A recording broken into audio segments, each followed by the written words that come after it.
Kwa hiyo nitamshukuru Mungu ili tukajifunze neno la Mungu. Bwana Yesu, ninasema asante kwa ajili ya kipindi hiki cha neno lako. Ninaomba Bwana, kupitia neno hili ukafanye kitu kwa kila anayesikia. Asante kwa uaminifu wako, asante kwa nguvu zako. Roho Mtakatifu, ninaamini unakwenda kutufundisha kila mmoja na yale makusudi yako ndani ya kila mtu ambaye umekusudia. Ninaamini atakwenda kutimia katika jina la Baba na la Mwana na Roho Mtakatifu. Amen. Amina. Bwana asifiwe. Sasa tunakwenda kujifunza somo kubadilisha habari. Kubadilisha habari, hicho ndicho kitu ambacho Mungu anataka tujifunze, kwamba kunakuwa na habari nyingi ambazo zinakuwa zimeenea kwenye maisha, zinakuwa zimeenea mahali, lakini wewe kama mtu wa Mungu, wakati ambao habari mbaya imeufikia moyo wako, na wakati mwingine hiyo habari ina nguvu sana, ni kwa jinsi gani unaweza kuibadilisha hiyo habari ili ikawa njema? Sasa ni kitu ambacho tunakwenda kujifunza, na kitabu tutaangalia cha Mathayo Mtakatifu sura ile ya 9. Nitasoma kuanzia mstari wa 18. Sura ya 9 mstari wa 18, kitabu cha Mathayo Mtakatifu. Nitasoma mstari wa 18 na 19. Alipokuwa akiwaambia hayo, tazama, akaja jumbe mmoja akamsujudia akisema, binti yangu sasa hivi amekufa, lakini njoo uweke mkono wako juu yake, naye ataishi. Akaondoka Yesu akamfuata pamoja na wanafunzi wake. Mstari wa 23 nitasoma. Yesu alipofika nyumbani kwa yule jumbe, aliona wapiga filimbi na makutano wakifanya maombolezo. Akawaambia, ondokeni, kwa maana kijana hakufa, amelala tu. Wakamcheka sana. Lakini makutano walipoondoshwa, aliingia akamshika mkono yule kijana, akasimama. Zikaenea habari hizi katika nchi ile yote. Bwana asifiwe. Sasa tunaona habari ya jumbe ambaye alisikia kwamba Yesu yuko sehemu fulani, na alipojua kwamba Yesu yuko katika kazi yake, alimfuata, na maandiko yanasema akamsujudia akisema, binti yangu amekufa.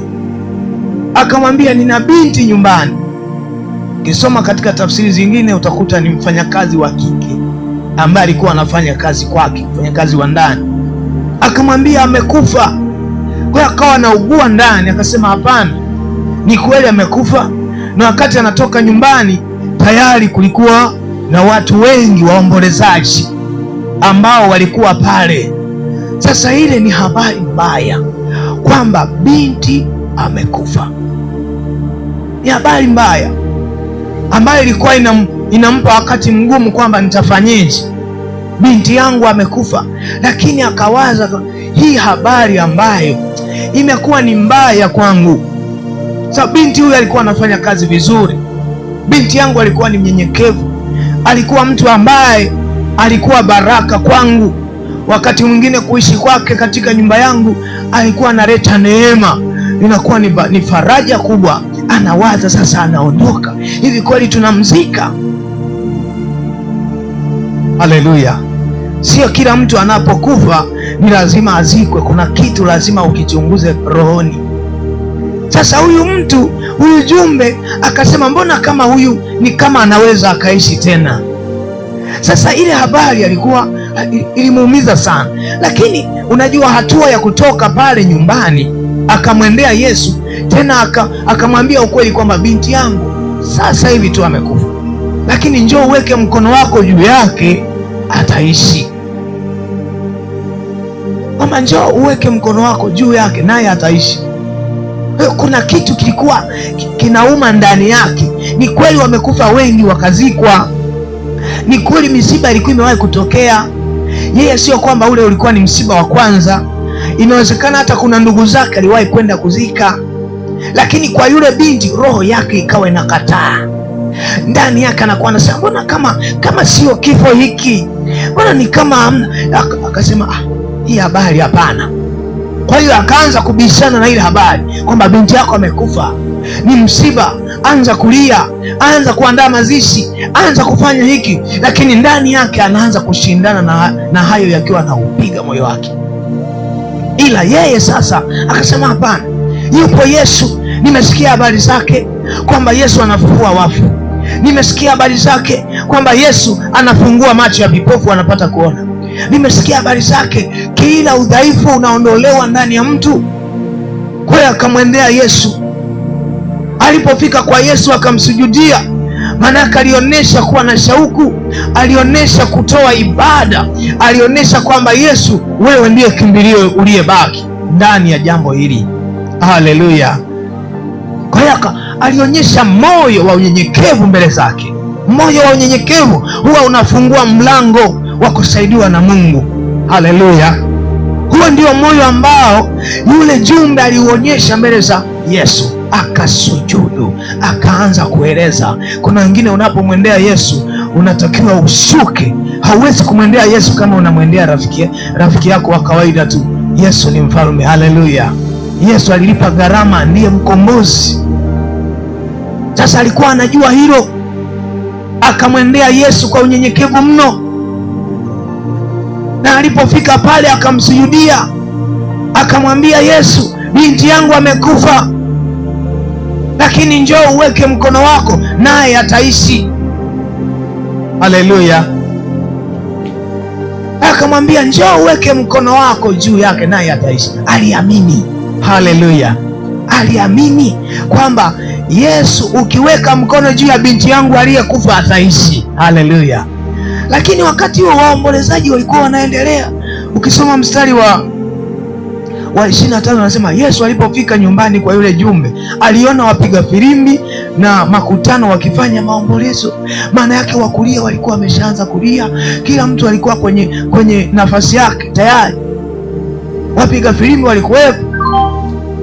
Hivyo ni vitu ambavyo vilikuwa vinafanyika. Haleluya! Sasa wakati huo Yesu anasema akaenda sasa, akafuatana naye.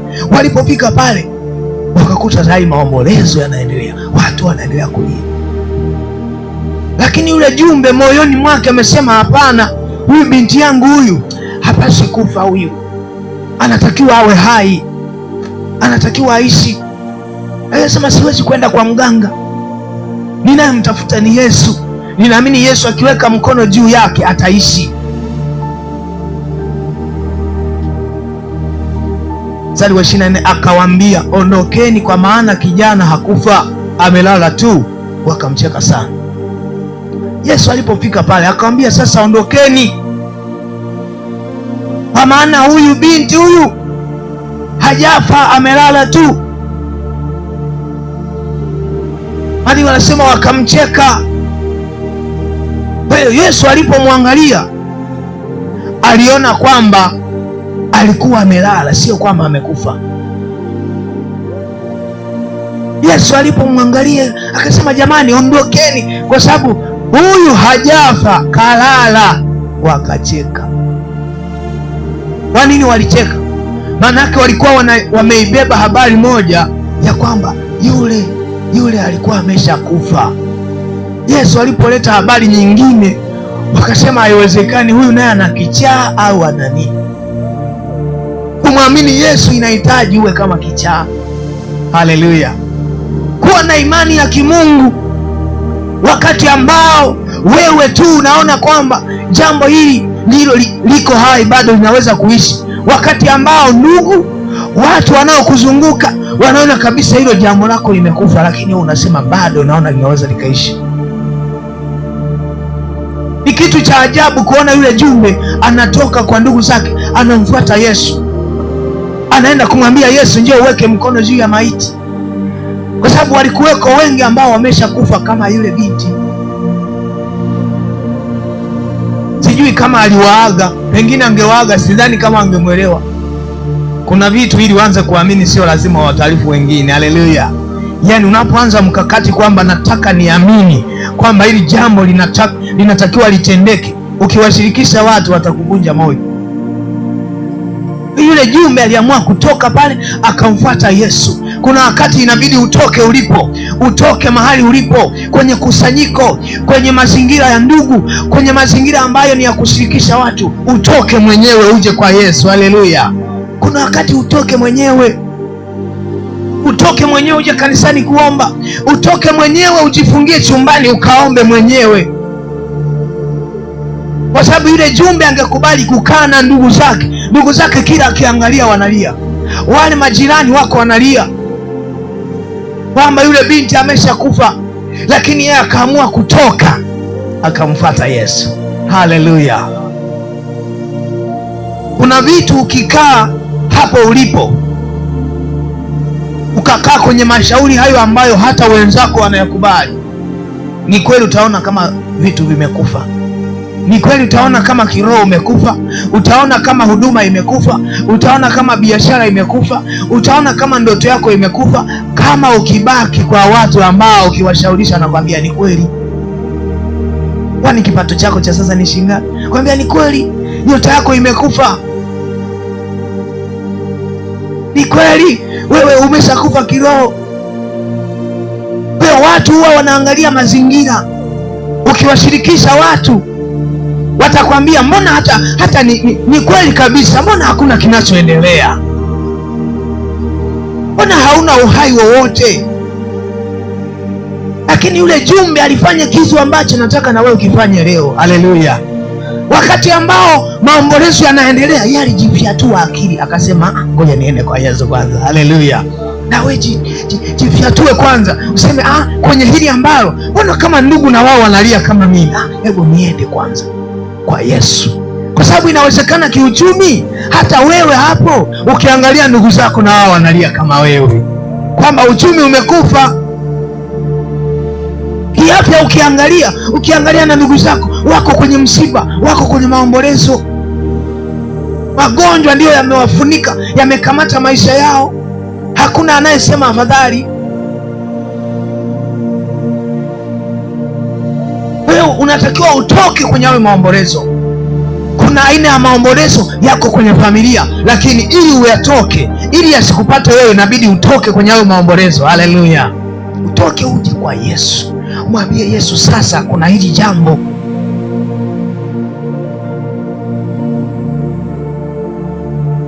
Sasa Yesu akamwambia, hebu ondokeni.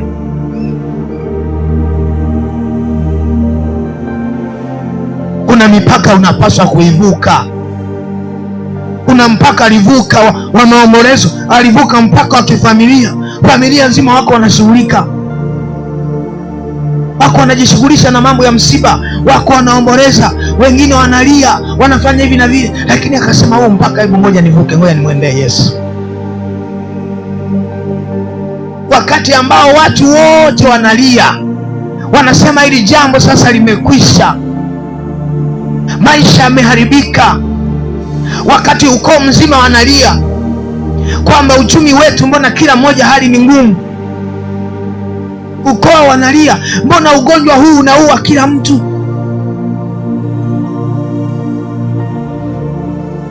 Lakini wewe ili utoke katika hayo, maanake lazima uchukue hatua nyingine. Inawezekana uchumi wako kuinuka wakati ukoo mzima uchumi umekufa. Haleluya! Inawezekana. Lakini unapoinuka, uinuke unamwendea Yesu. Inawezekana wewe ukawa nguzo, hata kama kwenye ukoo, kwenye familia hakuna nguzo, lakini wewe ukawa nguzo na kuwainua wengine. Inawezekana. Sasa ni mpaka utoke kwenye hayo mawazo ya kushindwa, kwa sababu mawazo yako na ya kwao yasipotofautiana, utabaki hapo ulipo. Haleluya! Yaani kama wewe na wale walioshindwa na wale ndugu zako wanaolia, mawazo yako na ya kwao yakafanana, manake utabaki hapo ulipo. Maana aonavyo nafsini mwake ndivyo alivyo. Yaani wakati ambao familia ina njaa, wakati ambao kwenye ukoo kila ukienda unamwambia nisaidie, na anakuambia na mimi nisaidie. Wewe una njaa na wao wana njaa, wewe unahitaji na wao wanahitaji. Ukiwa na njaa hiyo hiyo, toka uje kwa Yesu. Haleluya! Toka umwendee Yesu ukiwa na njaa hiyo hiyo, mwambie Yesu, lakini naona huku kuna shida, hebu naomba uniguse, kwa sababu kuna njaa imeshika huko, nataka uniguse hii njaa iniachie. Watu watasema, wewe, sisi tumetafuta hela tangu tuko wadogo, wewe ndo unataka ujenge nyumba kubwa, wewe ndo unataka ununue gari, wewe ndio unataka ufanye biashara kubwa, wewe ndio unataka uanze kazi ya Mungu, wewe ndio unataka uwe mtumishi wa Mungu. Haleluya! Lakini ndani yako unakuwa umedhamiria kwamba mimi nataka nifanye jambo jipya katika familia.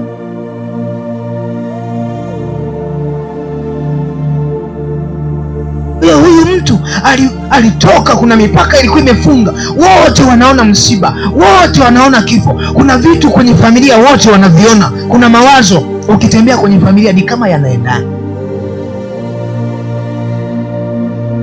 Yaani ukiangalia wote hawawazi biashara kubwa, ukiangalia wote hawawazi mafanikio makubwa, ukiangalia wote hawawazi kwamba kuna mtu anaweza akachomoza akatambulika nchi nzima, hawawazi.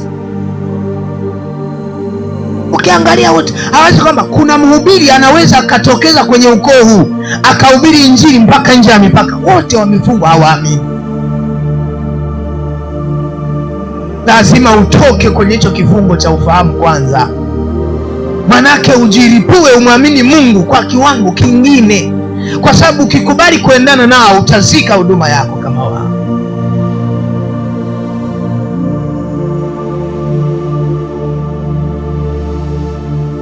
Lakini makutano walipoondoshwa, aliingia akamshika mkono yule kijana akasimama.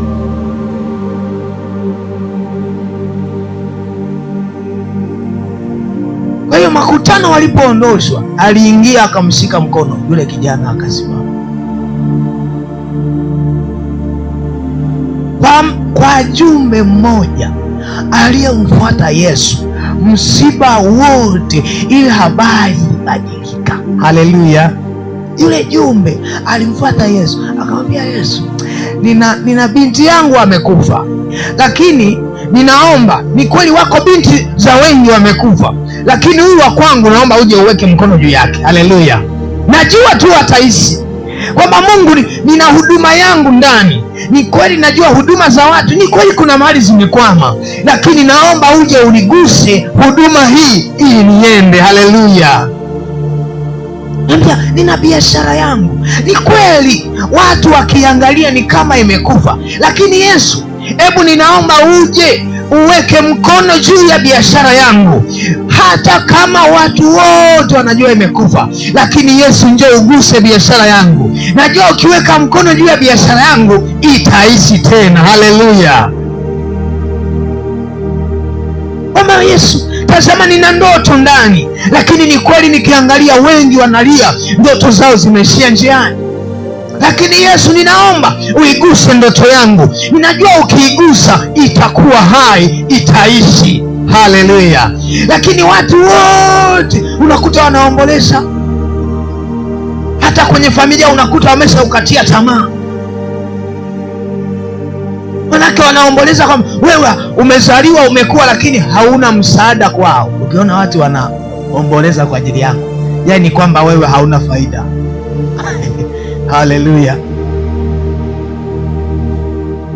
Wewe wamekukatia tamaa, lakini nataka leo na wewe uamue kwa moyo wako, umwite Yesu kwamba Yesu, nina jambo langu wamenikatia tamaa. Haleluya! Nina malengo yangu wamenikatia tamaa, lakini naomba uje uyaguse. Weka mkono juu ya haya malengo, hata kama watu wote wameyakatia tamaa, lakini ukiweka mkono juu yake yataishi. Haleluya!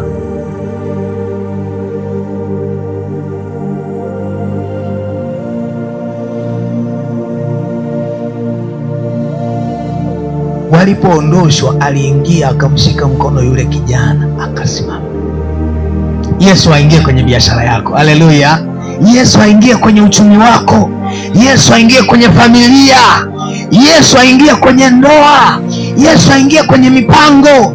Inawezekana kuna mipango kabisa hakuna anayeamini kwamba unaweza ukaifanya kwa kiwango kikubwa, na hata wewe ni shahidi kwamba mipango ulianza lakini imekufa.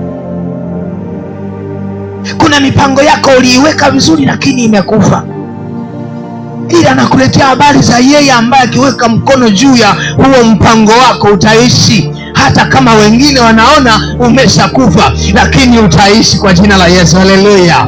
Na mkono wa Bwana uko hapa na uachiliwe juu ya kila kitu. Amina, haleluya.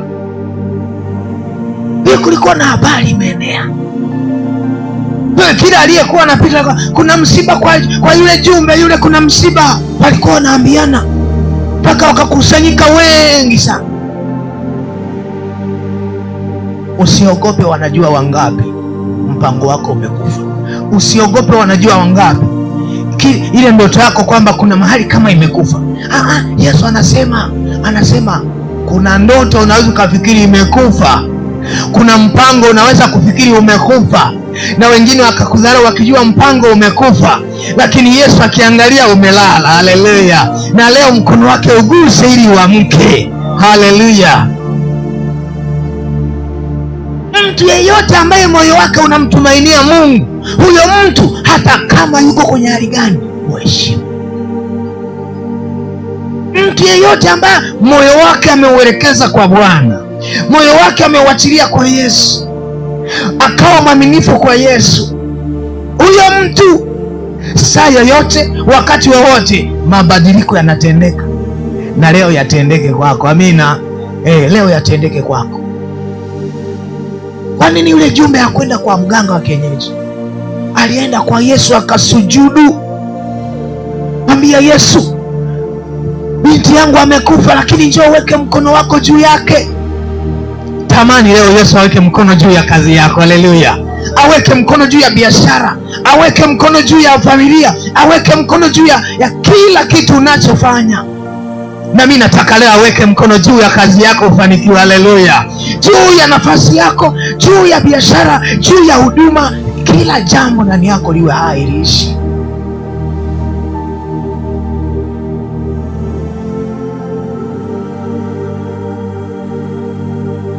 Sita anasema zikaenea habari hizi katika nchi ile yote.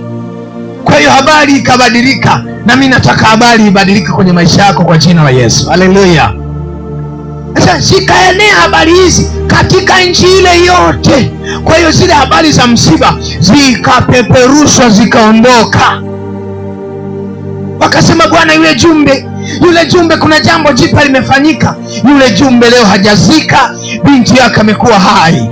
Na mimi nataka Mungu ayageuze yale mabaya yote ambayo watu wanayajua kwenye maisha yako. Haleluya! Yale madhaifu yako ambayo watu wanayajua, Mungu ayaguse, yakuashie, na maisha yako yabadilike, na habari zako zianze kupepea. Haleluya! Kwamba Mungu amemsaidia yule mliyekuwa mnamfahamu. Ana duka sasa hivi, ana duka lake, halafu wakija wanakuangalia, wanachukua na bidhaa wanaenda. Haleluya! Kwamba yule mliyemfahamu sasa hivi ni mtu mwingine. Sasa hivi anahubiri Injili, halafu wanakuja wanakusikiliza, wanakukuta huko unapiga Injili ya Bwana. Haleluya!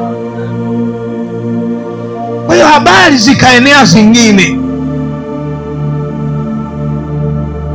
Baada ya Yesu kumgusa yule binti, akasimama. Haleluya! Maana alikuwa amelala. Yesu anasema alikuwa amelala. Aliyelala hatembei, aliyelala hawezi kufanya chochote. Kwa hiyo inawezekana hata wewe kuna mambo ukiyaona kwenye maisha yako ni kama uchumi umelala. Haleluya!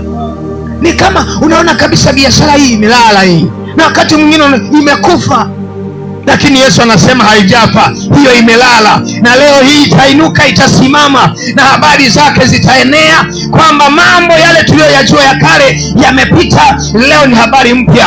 Yule ambaye alijua mambo yake yamekufa, yako hai, yanaishi. Haleluya!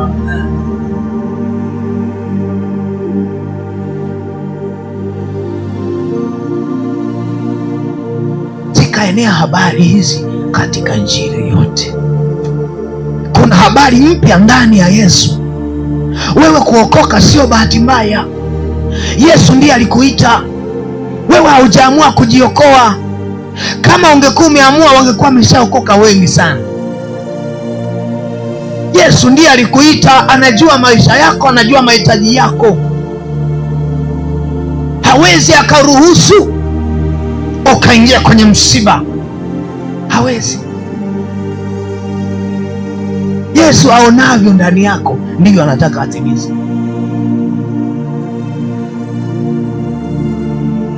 Yule jumbe alikuwa na majonzi, lakini akafuta machozi akasema, leo sasa namwendea Yesu. Nataka huu msiba uishie leo. Na wewe amua leo msiba uishie leo kwa jina la Yesu. Haleluya. Na leo Yesu ainue mkono wake aguse chochote kilichokufa kwenye maisha yako. Leo kisimame kiwe hai. Haleluya. Ule mpango wako wa miaka ile, ile ndoto yako ile mipango ulikuwa nayo, Yesu anyoshe mkono wake aiguse iwe hai, isimame tena. Haleluya. Ukafanikiwe na kuongezeka. Haleluya. Sasa habari zikabadilika. Nani awezaye kubadilisha habari? Ni Yesu peke yake. Kama Yesu alimtendea jumbe, na wewe anaweza kukutendea. Haleluya. Kama Yesu alitenda kwa yule jumbe, akamwinua yule binti aliyekuwa ameshakufa na maombolezo yalikuwa yanaendelea tayari, hata kwako leo atende. Chochote ambacho kilikuwa kimekufa na kilikuwa kimezaa huzuni ndani yako, Yesu anasema kilikuwa hakijafa, kilikuwa kimelala tu, na Yesu alikuwa anaingoja siku hii ili uanguke mbele yake, umwambie Yesu, naomba, kuna jambo limekufa hapa, naomba mkono wako uliguse hili jambo, najua litaishi. Haleluya. Hata kama kuna watu hawajui, hata kama kuna wengi wanasema huyu mtu tunaelewa alishaharibika. Hapana. Hapana. Haleluya. Hata kama ni wewe mwenyewe unasikia kukata tamaa, na kweli ukiangalia watu wamekukatia tamaa, jipeleke mwenyewe leo, umwambie Yesu, mimi nimekatiwa tamaa, na wakati mwingine mimi najikatia tamaa, lakini leo nimeamua nije kwako, ninaomba uniguse tu. Ninajua walionikatia tamaa wataona nikifanya mambo makubwa. Haleluya. Wataona nikifanya jambo kubwa ambalo hawataamini macho yao.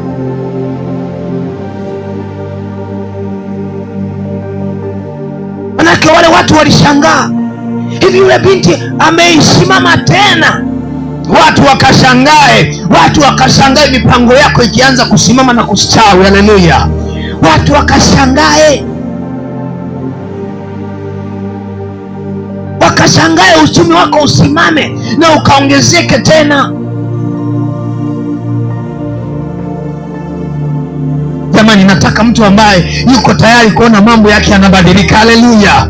Mambo yabadilike leo. Usikubali leo ikapita. Yule jumbe alikutana na Yesu mara moja, mambo yote ya binti yake yakabadilika. Hauhitaji ibada nyingi kubadilisha maisha yako, unahitaji kuamini tu, kwa sababu jumbe hakumwendea mara mbili mara tatu. Yesu alimwendea mara moja tu, akamwambia Yesu, hebu gusa binti yangu huyu.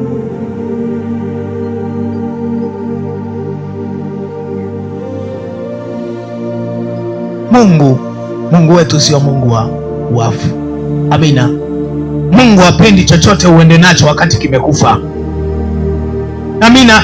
Na mimi naomba chochote ambacho jicho la Bwana linaona ndani yako kwamba kimekufa, na moyo wako unaugua ndani kwamba nina mpango wangu, nilitamani ungefanikiwa, lakini sasa angalia umekufa. Bwana achilie nguvu, huo mpango inuke uwe hai tena kwa jina la Yesu. Haleluya.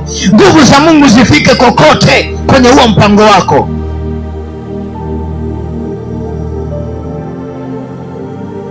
Yesu anataka abadilishe habari.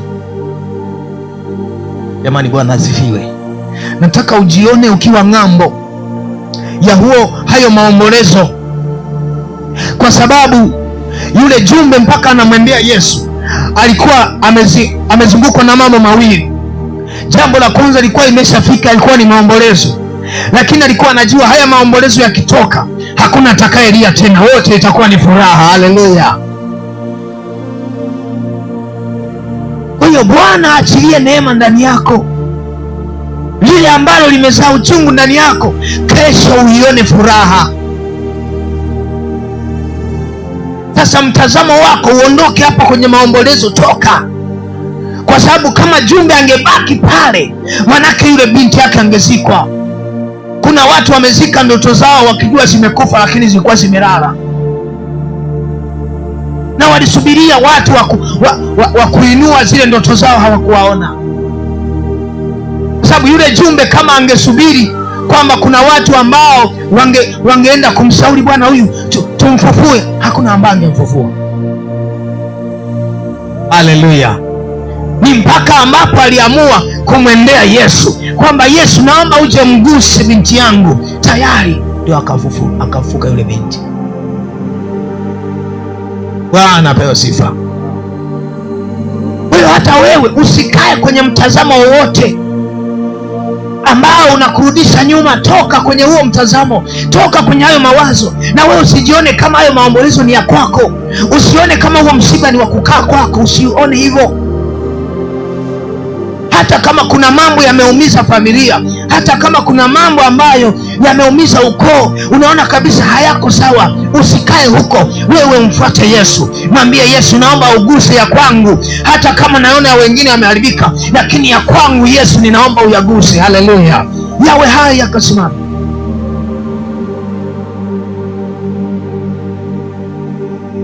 Jamani, Bwana Yesu asifiwe. Habari za maisha yako zibadilike kuanzia leo. Haleluya! Habari yoyote ambayo ilikuwa mbaya kwako ibadilike kwa jina la Yesu, na iwe njema na ikaenee kwa jina la Yesu. Haleluya! Watu wanasema nini kuhusu biashara yako? Watu wanasema nini kuhusu uchumi wako? Watu wanajua nini kuhusu familia yako? Watu wanajua nini? Inawezekana wanajua ubaya, sio wema. Kwa sababu watu wote waliokuwa pale wamezunguka yule Jumbe walikuwa wanajua habari ya msiba. Manake kama hiyo habari ingeendelea kukaa, yule Jumbe angezika binti yake. Hauwezi ukaendelea mbele wakati habari zilizoenea ambazo watu wanazo kuhusu wewe ni mbaya. Hauwezi ukapiga hatua nyingine.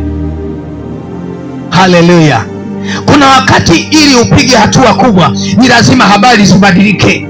Waliyekuwa wanakufahamu leo wakute kesho ni mtu mwingine. Haleluya! Kuna mabadiliko lazima yafanyike.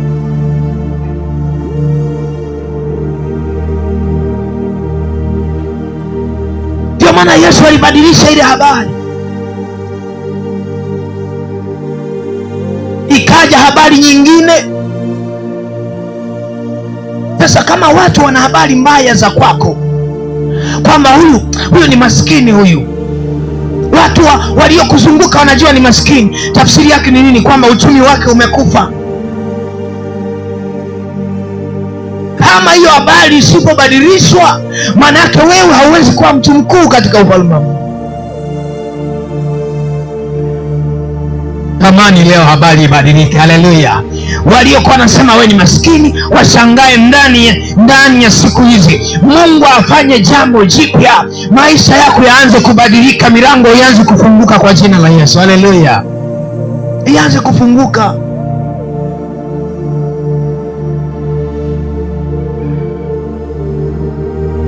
Jamani, Bwana asifiwe. Kwenye familia yako wanaongea nini kuhusu wewe? Kwa sababu huyu Jumbe, habari njema ndiyo ilienea. Watu wakaanza kuongea, yule Jumbe yule ana Yesu, yule anampenda Yesu. Wakaanza kuongea, hawakumwongea vibaya.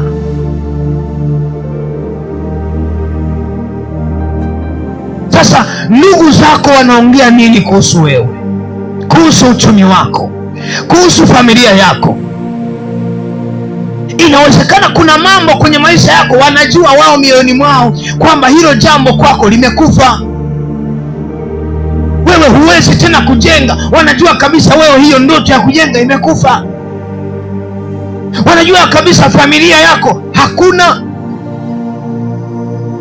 Wanajua biashara yako wewe hakuna. Na mimi nataka Yesu abadilishe. Haleluya! Kila habari mbaya walio nayo familia, Mungu afanye jambo jipya kwako. Waanze kusema kumbe huyu ni mwana wa Mungu aliye hai. Haleluya! Mungu afanye jambo jipya. Mungu afanye jambo jipya kwenye maisha yako. Inawezekana kuna mambo familia inayokuzunguka wanaugua na wao kwamba huyu angalau angekuwa hivi, huyu angepiga hatua hapa, huyu angefika kule. Kuna mambo ambayo ndani yao wako kwenye maombolezo kwa ajili yako, na kuna vitu wanavijua kwamba kwako vimekufa, wanavijua, lakini yuko Yesu ambaye akiachilia mkono juu ya yaliyokufa yanakuwa hai. Haleluya! Na taarifa njema ni kwamba anasema havijafa, vilikuwa vimelala. Na kwa sababu umeamua kuja kwa Yesu, umeamua kushuka mbele za Bwana, anaachilia mkono wake, na leo hii vinasimama, vinakuwa hai tena kwa jina la Yesu. Haleluya!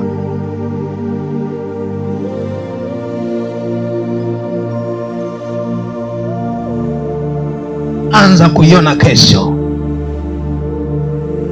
iliyobarikiwa. Haleluya! Anza kuiona kesho ambayo hautafananishwa na mtu yeyote kwenye familia yako, kwa sababu leo wakikulinganisha wanakuona uko chini, kila wakikulinganisha wanakuona wewe haufai. Anza kujiona wewe ni mtu pekee ambaye haufanani na yeyote. Anza kujiona kwa taswira nyingine. Leo ushauri wako wanauona haufai kwenye familia, leo wanakuona hauna kitu.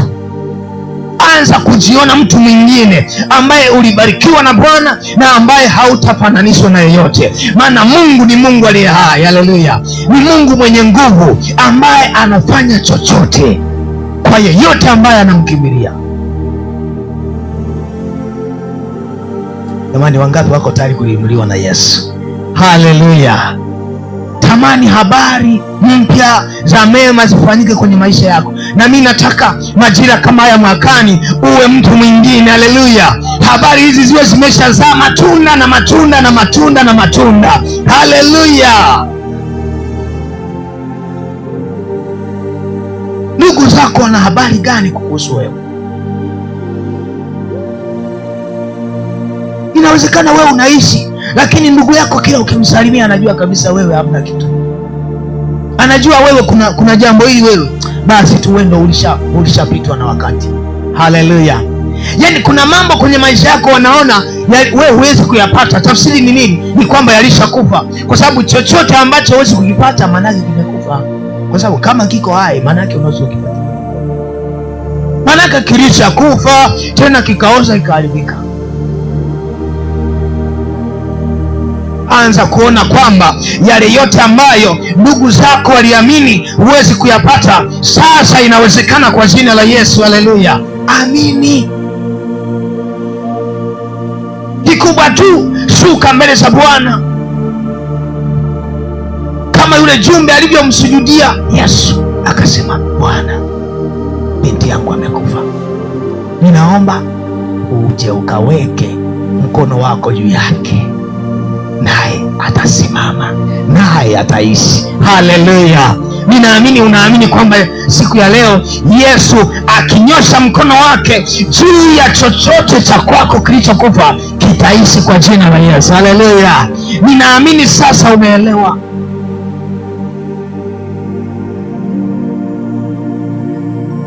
Nami nataka kuanzia muda huu, kama vile Yesu alivyogusa yule binti aliyekuwa amekufa halafu akaisimama, nami nataka leo kwa imani, mimi pamoja na wewe, tumwambie Yesu aguse chochote kwenye maisha yako, chochote ambacho moyo wako unaugua na unaelewa kwamba ndugu zako wanajua kwamba hicho kitu, hilo eneo kwako lina shida.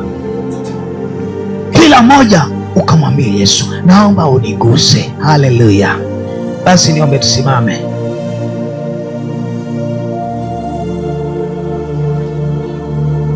Niombe tusimame. Nataka kila moja ukamwite Mungu. Haleluya! Uwe kama yule jumbe, uwe kama yule jumbe mpendwa.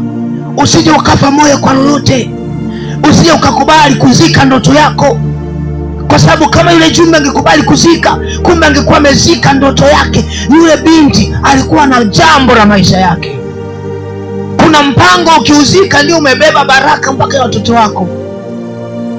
Yule jumbe hakukubali kuzika yule binti. Huenda yule binti alikuwa amebeba mafanikio, ustawi wa nyumba ya yule jumbe, ndio maana alimpambania. Usikubali kuzika chochote, usikubali kuzika biashara, usikubali kuzika mpango wako. Leo mwambie Yesu kama alivyomwendea jumbe. Alifika akamsujudia, akamwambia Yesu, naomba uje, njoo uweke mkono juu ya binti yangu, najua ukiweka mkono wako ataishi. Na wewe leo umwambie Yesu kwenye chochote ambacho wewe unajua, wewe ni shahidi kwamba kuna kitu ambacho kwenye maisha yako, kwenye familia, kwenye kazi, kuna kitu moyoni unaona kimekufa, lakini leo ndiyo siku ambayo Yesu yupo, anakuja kwa ajili ya kuweka mkono kwenye hicho ambacho umekuwa ukihitaji. Unasema hiki mbona kimekufa? Haleluya! Kila mmoja mwambie Mungu kwenye eneo ambalo unaamini linakutesa na unaona ni kama limekufa, mwambie Yesu, naomba unisaidie. Bwana Yesu uliye hai, ninakushukuru kwa sababu ni mwaminifu. Natamani kuona kila mmoja ukimwambia Mungu, kila mmoja ukimwambia Mungu, Bwana Yesu uliye mwaminifu, ninakushukuru kwa ajili ya wakati huu ambao tumejifunza maneno yako, tumejifunza neno lako Yesu. Ninakushukuru kwa kuwa Bwana unahitaji kubadilisha habari kwenye maisha ya mtu ambaye Bwana umemkusudia katika siku ya leo. Ninakushukuru kwa uweza wako na nguvu zako zilizoambatana nasi mahali hapa. Kila mmoja mwambie Yesu, kama vile ambavyo yule jumbe alimwendea, usikubali na wewe biashara yako ikafa, usikubali na wewe ndoto yako ikafa, usikubali wewe ndoa yako ikafa, usikubali kazi yako kwamba imekufa, usikubali kabisa kwamba familia yako imekufa, usikubali hivyo. Hayo ni mashauri ya shetani, usikubali. Yesu anasema hapana, yalikuwa yamelala tu. Hilo ambalo ulikuwa unaugua kwamba limekufa, lilikuwa limelala tu. Mungu anasema hakika Bwana siku ya leo anakwenda kuinua. Wewe pata sauti yako, mwambie Yesu, angalia jambo hili lilikuwa limekufa.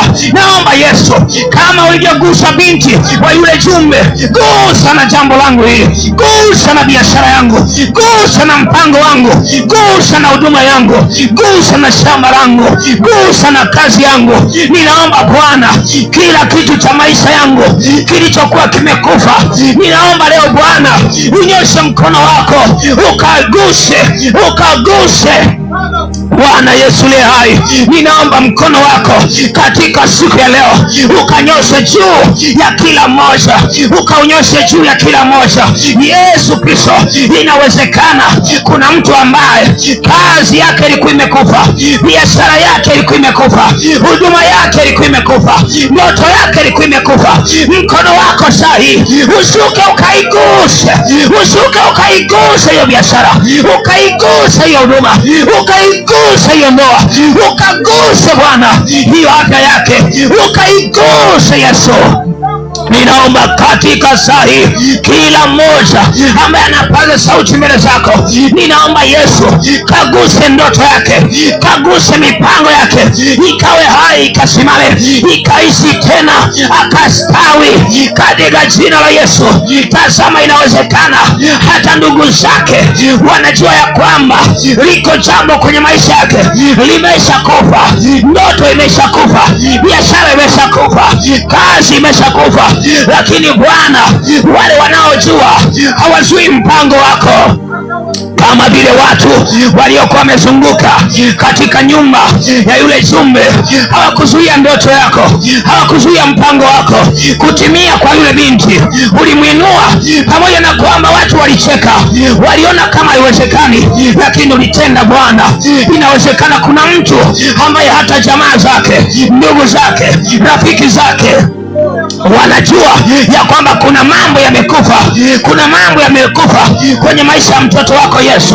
Lakini saa hii Bwana, kujua kwao hakuwezi kuzuia mkono wako, maana mkono wako haujapungua hata usiweze kuokoa. Nami naomba Bwana, katika saa hii mkono wako uguse hayo yaliyokuwa yamelala, hiyo biashara iliyokuwa imelala, hiyo kazi iliyokuwa imelala, hiyo afya iliyokuwa imelala. Yesu, mkono wako ukaiguse katika jina la Yesu, katika jina la Yesu, katika jina la Yesu. Hao watoto ambao katika maisha yao uchumi wao umekufa, biashara zao zimeharibiwa, afya yao imeharibiwa, ninaomba Yesu mkono wako ukanyosha juu yao katika jina la Yesu, katika jina la Yesu Kristo aliye hai. Chochote ambacho kilikuwa kimekufa ndani ya mtoto wako Bwana, ninaomba siku ya leo isipite, saa hii isipite. Kama vile ulienda kwa yule jumbe ukamwinua yule binti, ninaomba saa hii Bwana uinue yaliyokuwa yamekufa ndani ya mtoto wako yakawe hai. Ile nguvu iliyomfufua yule binti ishuke juu ya huyo, ishuke juu ya baba, ishuke juu ya mama, ishuke juu ya mtoto katika jina la Yesu. Kila ambayo yalikuwa yamekufa sasa akawe hai. Hiyo nguvu naiachilia, hiyo nguvu naiachilia, hiyo nguvu naiachilia. Ewe uliyekufa, kila kilichokufa ndani ya mtoto wako Yesu, naiachilia nguvu yako kikawe hai, kikawe hai kwa jina la Yesu, katika jina la Yesu, katika jina la Yesu, katika jina la Yesu.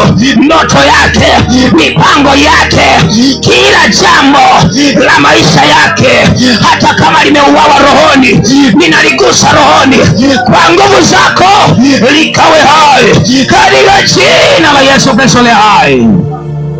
Ninakushukuru kwa sababu wewe ni mwaminifu, ambaye Bwana ninaamini saa hii hakuna tena kilichokufa, na ile habari ya mauti iliyokuwa imeenea kila mahali juu ya mtoto wako ya kwamba kuna vitu vilikuwa vimekufa, saa hii habari mpya, habari njema ya kwamba yaliyokuwa yamekufa yamekuwa hai. Ule mtu wa mabaya, ule mtu uliokuwa umeshaanza kuzaa matunda mabaya na habari mbaya zikawa zinaenea, ninaung'oa kwa jina la Yesu, ninaung'oa kwa jina la Yesu. Huo mtu ninaung'oa katika jina la Yesu, katika jina la Yesu. Ule mtu wa habari mbaya, ule mtu wa mabaya, ule mtu wa mauti, ule mtu wa uharibifu uliokuwa umeshaanza kuzaa matunda na watu wameshajua uharibifu unaoendelea juu ya mtoto wako, na jamii imeshajua ile mauti inayoendelea juu ya maisha ya mtoto wako Yesu, ninaung'oa huo mti, ninaung'oa kwa nguvu zako katika jina la Yesu, katika jina la Yesu. Ninaung'oa huo mti kwa jina la Yesu, ung'oke kwa jina la Yesu. Mti wa mabaya kwa mama huyo, mti wa mabaya kwa baba huyo, mti wa mabaya kwa kila mmoja, ninaung'oa kwa jina la Yesu, ninaung'oa kwa jina la Yesu, katika jina la Yesu, katika jina la Yesu. Kila mmoja ng'oa mti wa mabaya uliokuwa umeshapandwa kwenye maisha yako, kama pengine ufanane na ndugu, lakini wewe umemjia Yesu, maisha yako lazima yawe tofauti. Mwambie Mungu, ule mti ambao ulikuwa umeshazaa habari mbaya kwenye familia, kwenye ndoa, kwa watoto, kwa jamii, yani wewe unatambulikana kwa mabaya tu, hakuna jema wanajua kutoka kwako. Mwambie Bwana, huo mtu ung'oke. Yani watu wanajua wewe ni maskini tu, watu wanajua wewe ni mhitaji, watu wanajua wewe ni mgonjwa, watu wanajua biashara yako haiendi. Ng'oa huo mti, ng'oa huo mti katika jina la Yesu. Ninachiachilia nguvu kama radi, huo mti wa mabaya ung'olewe, huo mti wa mabaya ung'olewe kwa jina la Yesu, kwa jina la Yesu, kwa jina la Yesu, kwa jina la Yesu, kwa jina la Yesu, ng'oa mpaka mizizi yake, ng'oa mpaka mizizi yake katika jina la Yesu. Yesu Kristo wa Nazareti, wewe ulisema katika kitabu cha Yeremia ya kwamba umetufanya kuwa nabii wa mataifa ili kung'oa. Umeachilia mamlaka ya kung'oa. Nani kwa mamlaka yako ninang'oa ule mtu wa mabaya uliokuwa ndani ya mtoto wako, ule mtu wa uharibifu uliokuwa ndani ya mtoto wako, ndani ya maisha yake, ninaung'oa kwa jina la Yesu. Ninaung'oa kwa jina la Yesu, kwa jina la Yesu, na ninauteketeza kwa moto. Teketeza huo mtu wa mabaya, usionekane kabisa, usionekane kabisa. Teketeza kwa moto, teketeza kwa moto, kwa moto ulao, kwa moto ulao, kwa moto ulao, kwa moto ulao. Nami nauachilia moto ulao juu ya watoto wako Bwana, na uachilia moto ulao juu ya mtoto wako mahali hapa. Ule mtu wa mabaya ninauteketeza kwa moto ulao, kwa moto ulao. Nami natangaza mtu wa mema utakaozaa habari njema. Ninatangaza mema kwenye malango ya mtoto wako, hayo mema yaliyobeba uzima, hayo mema yaliyobeba kufanikiwa. Ninatangaza kufanikiwa, ninatangaza kuongezeka, ninatangaza usitawi katika jina la Yesu Kristo, kwa jina la Yesu. Anga ambalo ilikuwa limepewa habari ya kutangaza mabaya, kila mmoja mwambie Mungu liamuru anga, maana lilikuwa limeamuliwa kutangaza mabaya juu yako. Mwanzo wa mwaka mpaka mwisho wa mwaka, anga linatangaza mabaya. Tamka kwa jina la Yesu, tamka kwa jina la Yesu, liamuru anga katika jina la Yesu. Halina nafasi tena, halina mamlaka. Mamlaka zote za kishetani zilizoko katika anga, ambazo kazi yake ni kutangaza mabaya kwa watu katika dunia, amuru sasa, nami naachilia utiisho wa Mungu katika mamlaka zote za giza kwenye ulimwengu wa roho, katika anga. Mamlaka zote zilizokuwa zikitangaza ubaya, zikitangaza habari mbaya, zenyewe ni kuleta mabaya kwenye maisha yako, ninaziamuru kwa jina la Yesu, ninaziapisha kwa jina la Yesu. Hazina mamlaka tena kutangaza mabaya juu yako. Tangu sasa, tangu sasa, ni habari mpya juu ya maisha yako, ni habari njema juu ya malango yako, katika jina la Yesu, katika jina la Yesu. Kila moja tamka, tamka juu ya anga, tamka juu ya anga, lisiwe linaachilia mabaya. Mema yako yaishia angani tu, kama vile ambavyo yule malaika alimletea habari Danieli, na wale wakashindana nao, wale wakuu wa giza wakashindana na yule malaika ili asifikishe habari. Maana yake walitaka ile habari isiye mahali. Yule mkuu wa Uajemi alitaka ile habari simfikie Danieli. Omba sasa kwa jina la Yesu, kila mamlaka ambazo zinataka habari njema zisikufikie wewe, bali habari mbaya zienee tu kwako, nami naamrisha kila malkia wa anga, kila mamlaka ya giza iliyoamuliwa kuzuia mema yasikufikie, ninapiga hiyo roho, ninaipiga hiyo roho kwa jina la Yesu, ninaipiga kwa jina la Yesu, ninaiharibu kwa jina la Yesu. Roho ya kiukoo, roho ya kimadhabahu, roho ya malkia wa giza, ninaamuru kwa jina la Yesu. Roho ya malkia wa anga, ninaiharibu kwa jina la Yesu. Ile roho iliyotumwa kuzuia habari njema zisifike kwako na habari mbaya ziendelee kuenea, ninaitisha hiyo roho kwa nguvu ya msalaba, ninaiharibu kwa jina la Yesu, kwa jina la Yesu, kwa jina la Yesu, kwa jina la Yesu, kwa jina la Yesu, ninaiharibu hiyo roho katika jina la Yesu. Kila moja tangaza, achilia moto ulao katika anga. Ziko roho ambazo huwa zinashindana, kila habari njema inapokujia zinazuia. Moyo wako unabaki katika manunguniko, unabaki kwenye masononeko kwamba Mungu hajajibu, kumbe Mungu ameshajibu. Achilia moto ulao katika anga, achilia mlipuko wa moto ulao. Kila majeshi ya giza, kila majeshi ya anga yaliyozuia habari zako njema, yapigwe kwa kwa jina la Yesu, yaharibiwe kwa jina la Yesu, yateketee kwa moto ulao, yateketee kwa moto ulao, yateketee kwa moto ulao katika jina la Yesu. Na habari mbaya zote, habari za kushindwa, habari za magonjwa, habari za laana, habari za anguko zilizokuwa zimeachiliwa juu yako, ziteketee kwa moto. Habari zote mbaya zinazokungoja kesho, ziteketee kwa moto ulao katika jina la Yesu, katika jina la Yesu. Naachilia mlipuko wa moto ulao mbele yako, kwenye kesho yako. Kila roho za mahangaiko zilizokuwa zimeshatangulia mbele yako, ninazisambaratisha. Naachilia radi ya moto iende mbele yako, ikaangamize kila roho za giza zilizokuwa zimepandikizwa mbele yako, zimengoja kuharibu kesho yako. Ninazipiga kwa jina la Yesu. Achilia moto rao, achilia moto rao hata juu ya nchi. Ziko roho ambazo ziko juu ya nchi, ambazo kazi yake zinashindana na wewe, zinasonga biashara yako, zinasonga kazi yako. Ni roho zinazotembea kwa njia ya mwanadamu. Kila mmoja achilia moto lao. Ziko roho juu ya nchi ambazo zinasonga maisha yako, zinasonga maisha yako. Achilia moto lao, maana hizo roho zinazuia habari njema isikufikie, zinang'ang'anisha habari mbaya ziendelee kutuama kwako. Achilia moto lao kwa jina la Yesu, kwa jina la Yesu.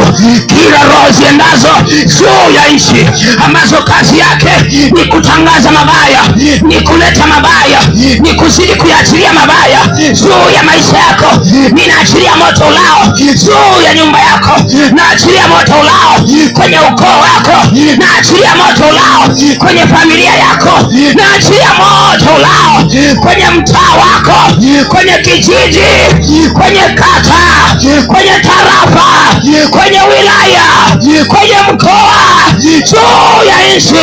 Kila mamlaka zinazotangaza habari mbaya, zinazoleta habari mbaya kwenye maisha yako, naziharibu kwa jina la Yesu.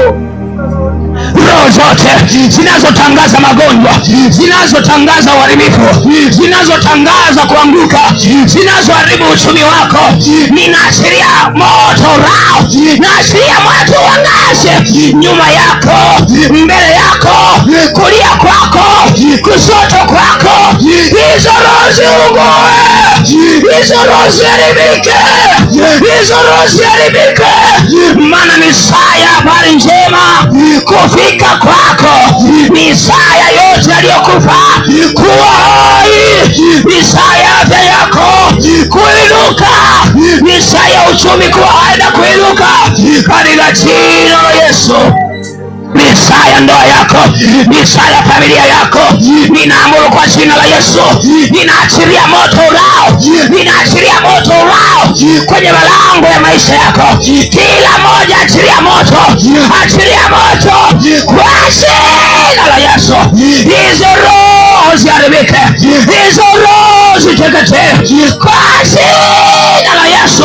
Roho ziangamie kwa jina la Yesu. Ninaziharibu, ninaziangamisha kwa moto ulao. Achilia moto ulao hata juu ya bahari. Kila roho za bahari, kuna roho zinatenda kazi baharini, kama zipo na zipo zilizoamuliwa kushindana na wewe, zinalaani maisha yako, zinaleta habaya kwako, habari mbaya kwako, zinaleta mabaya kwako. Achilia, achilia moto, achilia moto ulao, achilia moto ulao. Na kule juu ya bahari ambako ziko habari mbaya zinatengenezwa juu yako, zinaashiriwa juu yako, kila moja achilia moto, achilia moto ulao. Kila mamlaka za bahari zinazoachilia habari mbaya juu yako, juu ya biashara, juu ya nyumba yako, juu ya ndoa, juu ya familia, moto ulao, moto ulao, moto watoto lao juu ya bahari hiyo. Hizo roho ziharibiwe, hizo roho ziharibiwe katika jina la Yesu, katika jina la Yesu, katika jina la Yesu. Utisho wa Mungu na uachilia juu ya bahari ambayo inaachilia mabaya juu yako. Ziko roho zinazonena mabaya kuharibu maisha yako, ninaachilia utisho wa Bwana, ninaziharibu kwa jina la Yesu. Bwana asante. Kila mmoja mshukuru Mungu, mwambie Mungu asante kwa kuwa sasa umebadilisha habari kwenye maisha yangu. Sitaishi kama vile ambavyo habari za kwanza zilikuwa, maana iko habari njema umeiachilia juu yangu, juu ya nyumba yangu, juu ya biashara yangu, juu ya kazi yangu, juu ya huduma yangu. Hakuna tena kilichokufa, bali yote yamekuwa hai katika jina la Yesu. Bwana Yesu, ninakushukuru kwa sababu ni mwaminifu kwa ajili ya watoto wako Bwana, ambao umegusa kila mmoja na kila ambaye amekuita, ameliita jina lako. Tazama, umeinua kila kilichokuwa kimekufa ndani ya maisha yake, sasa kimekuwa hai. Biashara imekuwa hai, afya imekuwa hai, huduma imekuwa hai, kazi imekuwa hai.